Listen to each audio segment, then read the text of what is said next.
Nah, yang pertama yang harus kita lakukan, pekku carana supaya makiguna ki makare guruta kali si denreng, iya kode mu marepa, di itu agak buah-buahmu. Iya kode mu marepa, di itu agak buah-buahmu. Betongan na ada jamaah yang dimuliakan. Iya ruidi na reki pun Allah Ta'ala awatanga, tapat kiguna awatanga ta untuk bantu pada taruh tahu. Tulungi pada taruh.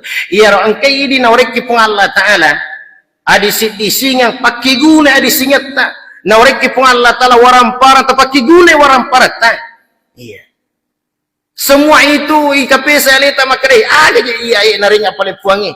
Jadi ketika ada orang yang diberikan kepintaran kecerdasan pakiguna mana ngiro. Nah makare gurutta ke bulan modalnya aja gama nadikna pada asammu si bawah pangkau kamu.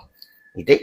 Aja gama dina pada asammu siwa pangkau kamu. Batongan na ada ketika kita diberikan sesuatu yang lebih dari Allah. Inrumilo ipakiguna dan kana manci modal air sisita resurimon rinafuangi.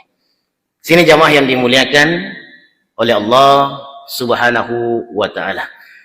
Jadi yang pertama jadi orang yang bermanfaat pemakiguna. Biasa upalatur kalau lebih rata mana maka si salah tu tawe narik komakare engkani. Biasa upalatur engkani. Iya komakari tahu engkani berarti tahu itajang itu itajang engkani boleh kani. Iya komakari engkasi ai tahu apa kira-kira pada ismi. Iya komakari engkasi ya dengan akor engkani berarti tahu itajang tahu yudani. Iya ko engke mapaganna irekode gage mapakurangi tahu yudani tapi ko engkasi mak de mana oke.